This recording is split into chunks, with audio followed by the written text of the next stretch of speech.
ne suis pas Gaston. Gaston, effectivement, pour moi, c'est un grand inspirateur. J'ai été nourri dès le sein maternel au Gaston Lagaffe.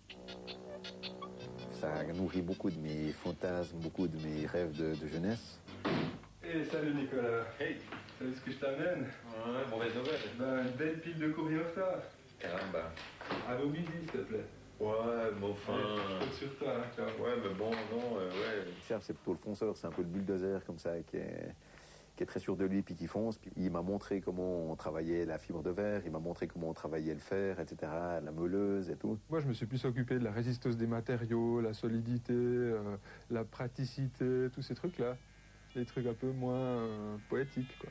Mais bon, tout en gardant une grande partie de poésie quand même, parce que c'est pas possible de faire un gaffophone sans être poète, un minimum.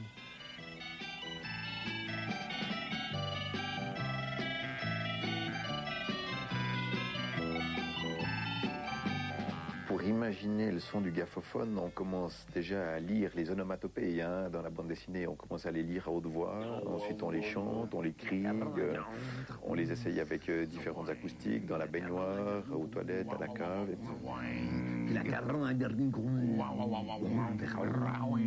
Pour capter les sons, on est parti du vieux piano qui est là-bas. On a tiré les cordes. Voilà. Donc, C'est pas mal comme son aussi, hein. c'est nickel. Voilà. Ah, t'as les figures, Sergio? C'est clair. Voilà. Bon, les premiers essais son, ça a été une grande aventure, hein, parce qu'il faut se dire, c'est la première fois qu'on entendait le gaffophone, il y avait beaucoup de paramètres qu'on maîtrisait pas du tout, et on a fait un premier essai, donc acoustique, assez périlleux. On a dû mettre au point un stratagème pour que ça soit pas nous qui déclenchions en fait le gaffophone. Enfin, on était un peu salauds là.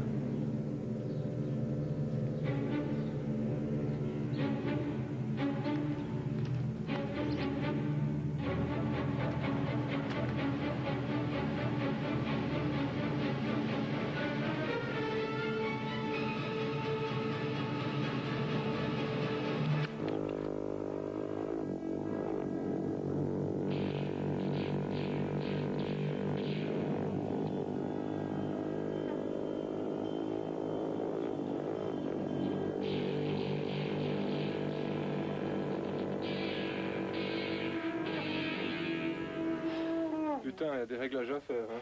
Pas encore au point. Tu te rappelles ce premier essai? Bah oui, c'était pas fameux. Hein.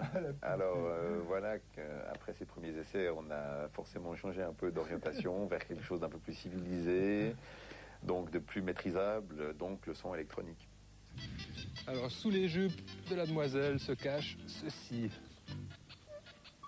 Voilà l'intérieur du gaffophone. Vous voyez un synthétiseur qui a d'abord été coupé parce qu'il était trop lent. Et ensuite, on a fait passer les cordes à travers les touches, à travers le synthé avec la perceuse. Et du coup, quand on tire sur les cordes, ça actionne les touches vers le haut. Yes.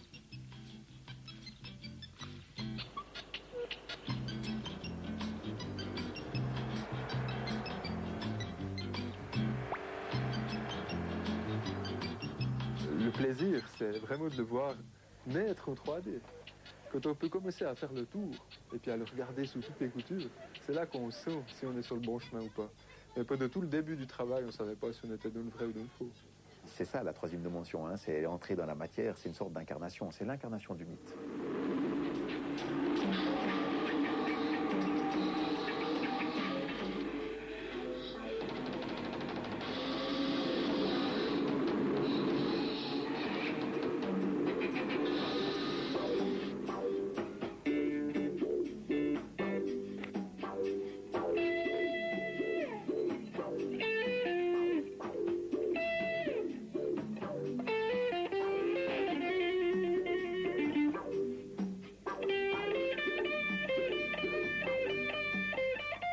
Il faut être fou pour avoir imaginé le gaffophone. Ouais. Ouais. Le plus fou, c'était sur mon front. C'était Franquin, je crois. Nous, on est des pâles copies. Eh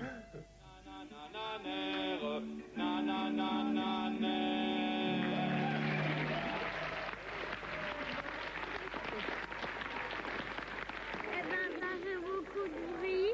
Et puis, quand il chantait.